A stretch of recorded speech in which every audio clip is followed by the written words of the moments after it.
ಅಭಿರುಚಿಯಿಂದ ಬಂದು ನಮಗೆ ಪ್ರೋತ್ಸಾಹಿಸ್ತಾ ಇದ್ದೀರಿ. ಆದ್ದರಿಂದ ಮತ್ತೊಮ್ಮೆ ಮಗದೊಮ್ಮೆ ನಿಮಗೆಲ್ಲರಿಗೂ ನಮಗೆ ಧನ್ಯವಾದಗಳು. ಮಾತ್ರವಲ್ಲ, ತ್ರೇತಾಯುಗ ದರ್ಶನ ಇದು ನಮ್ಮವರಾದಂತಹ ಶ್ರೀಯುತ ದೇವಿತೋ ನಾಗೇಶ್ವರವರ ಉದ್ದೇಶ.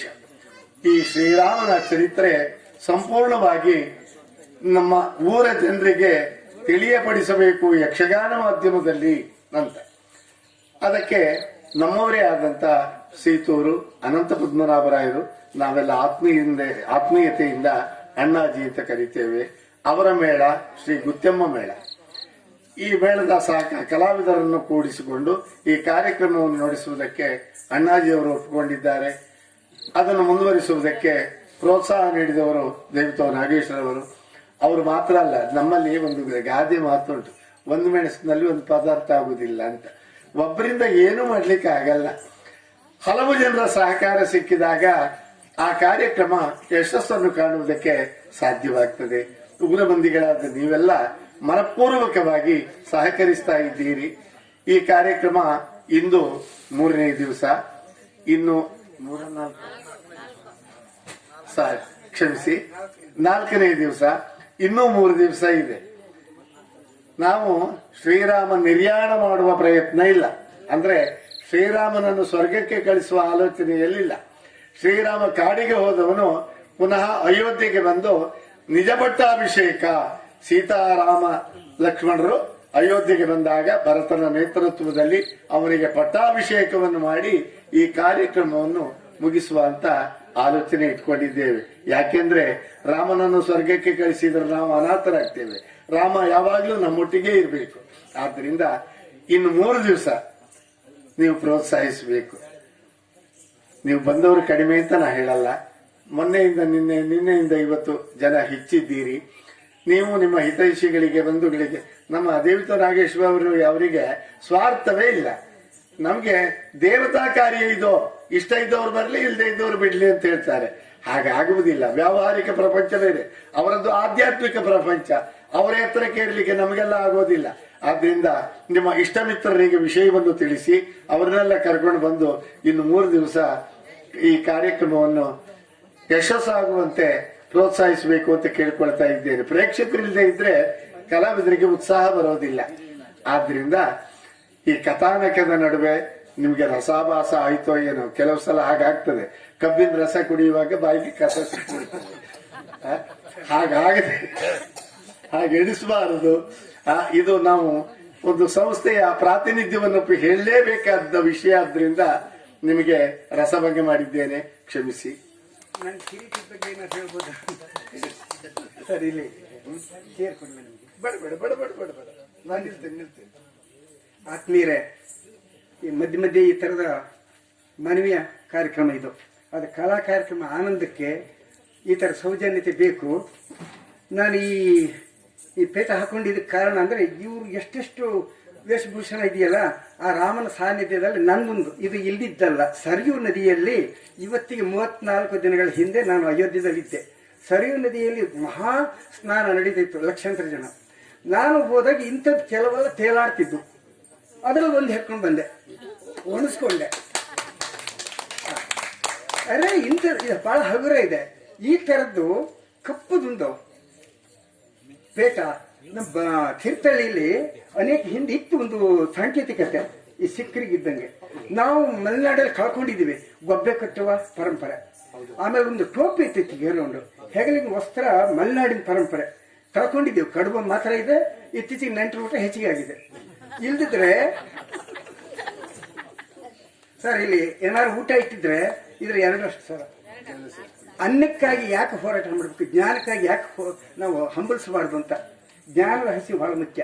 ಅದರಿಂದ ನಾವಿಲ್ಲಿ ನೋಡಿ, ಯಾವ್ದಾರು ಅಂಗಡಿಗಳಿದಾವ ಊಟಿಗೆ ಇಲ್ಲಲ್ಲ, ಇಲ್ಲಿ ಹುಡುಗರು ಕುಣಿತಾರೆ ಇಲ್ಲ, ಬೇರೆ ಎಲ್ಲ ಕ್ಷೇತ್ರದಲ್ಲಿ ಇವ್ರ ಆಟಕ್ಕಿಂತ ಅವ್ರ ಆಟ ಜಾಸ್ತಿ. ಕಲಾವಿದರು ಅವನು ಬೈತಾರೆ, ನಿಂದನೆ ಮಾಡ್ತಾರೆ, ಏನಿದು ಇಲ್ಲಿ ಹಾಗಿಲ್ಲ ಸರ್. ಇದು ಯಾರ್ಯಾರಿಗೆ ತಾಗಬೇಕು ಅವರಿಗೆ. ರಾಮ ಬರ್ತಾ ಇದ್ದಾನೆ ಎಲ್ಲರೊಳಗೆ. ಯಾಕೆ ಅಂದ್ರೆ ಇದು ಸರಿಯೂ ನದಿಯ ಪ್ರಸಾದ. ಅಲ್ಲಿ ಜಲ ಇದೆ, ಸರಿಯೂ ನದಿ ತೀರ್ಥ. ಅಲ್ಲಿ ಮಣ್ಣಿದೆ, ಅಯೋಧ್ಯದ ಮೃತ್ತಿಕೆ 2 ಇಟ್ಟಿದ್ದೀವಿ. ಇದು ಅದರ ಸಾನ್ನಿಧ್ಯದಲ್ಲಿ ರಾಮನ ಬರಮಾಡ್ಕೊಳ್ತಿದ್ದೇವೆ. ರಾಮ ಮರ್ಯಾದಾ ಪುರುಷೋತ್ತಮ, ಸಭ್ಯ, ಕೃಷ್ಣನಿಗೆ ಚೇಷ್ಟಕನಲ್ಲ. ಆದ್ರಿಂದ ನಮ್ಮ ನಿಮ್ಮಲ್ಲಿ ಸಭ್ಯತೆಯೇ ಇಲ್ಲಿ ನಡೀತಾ ಇದೆ. ಯಾರು ಅದಕ್ಕೆ ಭಾಗ್ಯವಂತರು ಅದಕ್ಕೆ ಭಾಗ್ಯಗಳಾಗ್ತಾರೆ, ಅವ್ರು ಬಂದಿರ್ತಾರೆ. ಆದ್ದರಿಂದ ಈಗ ನಮ್ಮ ಶಿವಶಂಕರ ಭಾಗವತರು ಇದು ಹೇಗಿದೆ, ಮೊದಲು 2 ದಿನ ಹಿರಿಯನಾಚಾರ್ಯರು ಭಾಗವತಿಗೆ ಮಾಡಿದ್ದಾರೆ. ನಮ್ಗೆ ಗೊತ್ತಿಲ್ಲ, ನಮ್ಮ ಕೆಂಪು ಪೇಟದ ಅವರೇ ಅಂತ ತಿಳ್ಕೊಂಡಿದ್ದೀವಿ. ಕೊನೆ ನೋಡಿದ್ರೆ ಇವರು ಬೇರೆ ಇದ್ದಾರೆ, ತುಂಬಾ ಅದ್ಭುತ ಇವರು ಭಾಗವತರು. ಇವ್ರಿಗೆ ಶಿಷ್ಯ ವರ್ಗ ಇದೆ. ಇವ್ರ ಬಗ್ಗೆ ನನಗೆ ಅಷ್ಟು ಗೊತ್ತಿರಲಿಲ್ಲ. ಆಮೇಲೆ ಇವ್ರಿಗೂ ನನಗೂ ಸ್ವಲ್ಪ ಪರಿಚಯ ಇದೆ ಅಂತ ಆಮೇಲೆ ಗೊತ್ತಾಯ್ತು. ಇವರಿಗೆ ನಮ್ಮದೇ ಆದ ಒಂದು ಕಿರು ಕಾಣಿಕೆ ಕೊಡ್ತಾ ಇದ್ದೀವಿ. ಆದ್ರೆ ನಾಳೆಯಿಂದ ಇವ್ರು ಬರ್ಲಿಕ್ಕಲ್ಲ. ನಾಳೆ ಇದೆಯಾ? ಇಲ್ಲ. ನಾಳೆ ಮಂಜಾತಿಗೌಡರು ಬರ್ತಾರೆ. ಅಲ್ಲಿ 3 ಭಾಗವತರ ಮಧ್ಯದಲ್ಲಿ 7 ದಿನಗಳ ಕಥೆ. 14 ವರ್ಷದ ರಾಮನಿಗೆ 7 ದಿನಗಳಲ್ಲಿ ಏನ್ ಹೇಳ್ತೀವಿ? ನಾನು ಈ ವನವಾಸದಲ್ಲಿ 41 ವರ್ಷದಿಂದ ಇದ್ದೀನಿ. ನಂದು ವನವಾಸವೇ. ಆ ಮಧ್ಯದಲ್ಲಿ ತೀರ್ಥಯಾತ್ರೆ ಎಲ್ಲ ಇದೆ. ಈಗ ನಾವು ಗೌರವ ಕೊಡ್ತಾ ಇದ್ದೀವಿ. ಇದು ನೀವು ಕೊಡಬೇಕು.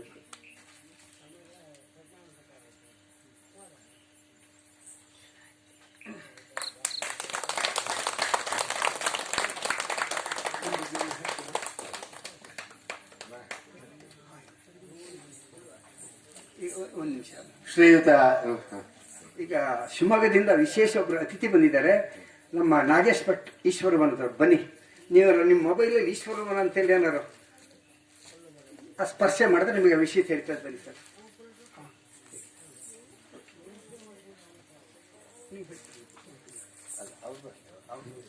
ನಮ್ಮನ್ನೇನು ಕರಿತೀರಿ ಸರ್? ಬೇಡ ಬಿಡ್ತೀನಿ ಇವುಗಳೇ. ಬನ್ನಿ ಬನ್ನಿ ಬನ್ನಿ ಬನ್ನಿ.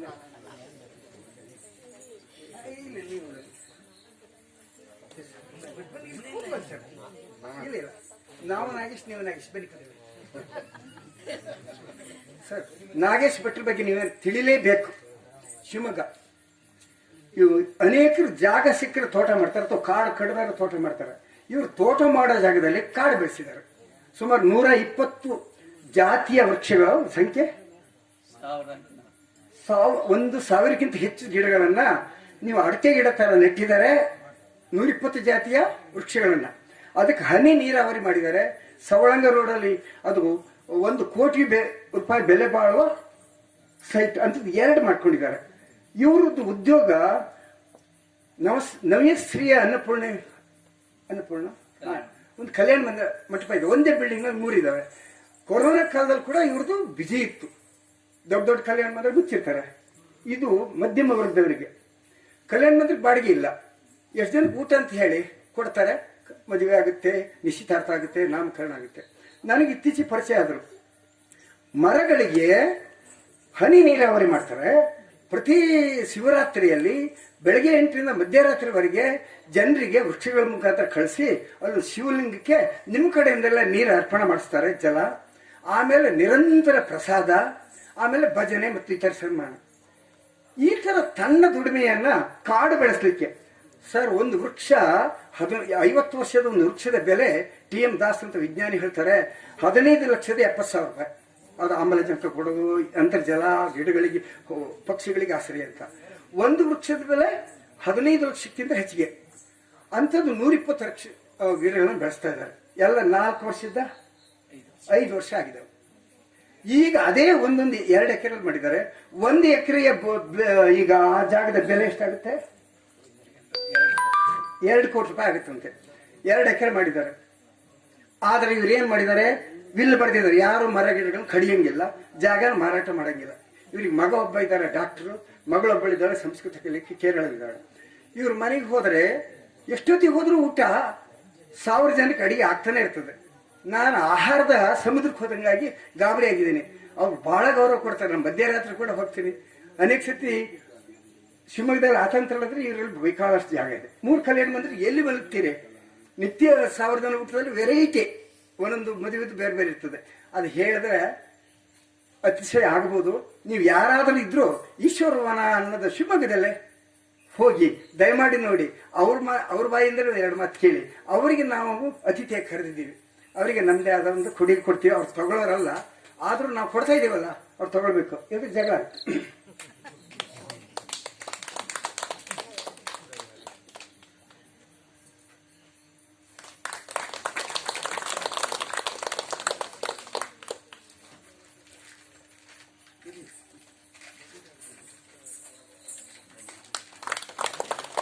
ಇವ್ರ ಜೊತೆಗೆ ಶಶಿಕಲಾ ಮೇಡಮ್ ಕರೆದಿದ್ವಿ.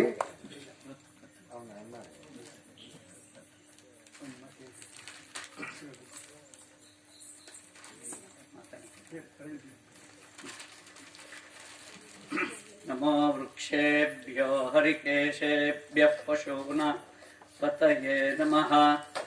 ನಾವು ನಮ್ಮ ಪೂರ್ವಜರು ವೃಕ್ಷಗಳಲ್ಲಿ ದೇವರನ್ನ ಕಂಡಿದ್ರು.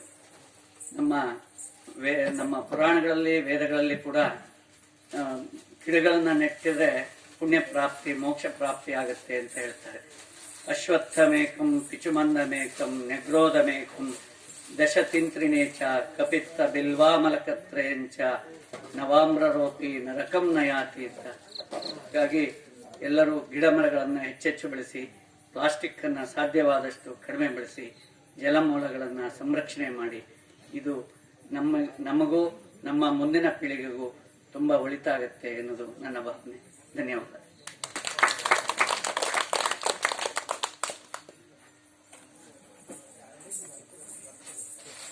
ಸಹೃದಯರೇ, ಪ್ರತಿ ದಿವಸ ಹೀಗೆ ಮಧ್ಯೆ ಮಧ್ಯೆ ನಿಮಗೂ ಉಪದ್ರ ಕೊಡ್ತಾ ಇದ್ದೀವಿ ಅಂತ ತಿಳ್ಕೊಳ್ಬೇಡಿ. ಇವತ್ತು ನಿನ್ನೆಯೂ ಇದ್ದಂತ ಶಿವಶಂಕರ ಭಾಗವತರು ದಕ್ಷಿಣ ಕನ್ನಡ ಜಿಲ್ಲೆಯಲ್ಲೂ ಕೂಡ ಪ್ರಸಿದ್ಧರಿದ್ದಾರೆ. ತಾಳಮದ್ಲಿ ಕ್ಷೇತ್ರದಲ್ಲಿ ಆಟದಲ್ಲಿ ಕೂಡ ಪ್ರಸಿದ್ಧರಾಗಿದ್ದಾರೆ. ವೃತ್ತಿಯಲ್ಲಿ ಅವರು ಪೋಸ್ಟ್ ಆಫೀಸ್ನಲ್ಲಿ ಉದ್ಯೋಗಸ್ಥರಾಗಿದ್ದಾರೆ. ನಾಳೆಯಿಂದ ನಮ್ಮವರೇ ಆದಂತ ಮಂಜಾತ್ ಗೌಡರು 3 ದಿವಸ ಬರ್ತಾರೆ. ಇನ್ನು 3 ದಿವಸ ಕೂಡ ನೀವು ನಮ್ಮೊಂದಿಗೆ ಹೀಗೆ ಸಹಕರಿಸಬೇಕು ಅಂತ ಕೇಳಿಕೊಳ್ತಾ, ನಿಮ್ಗೆಲ್ಲ ದೇವರು ಬರುವಂತ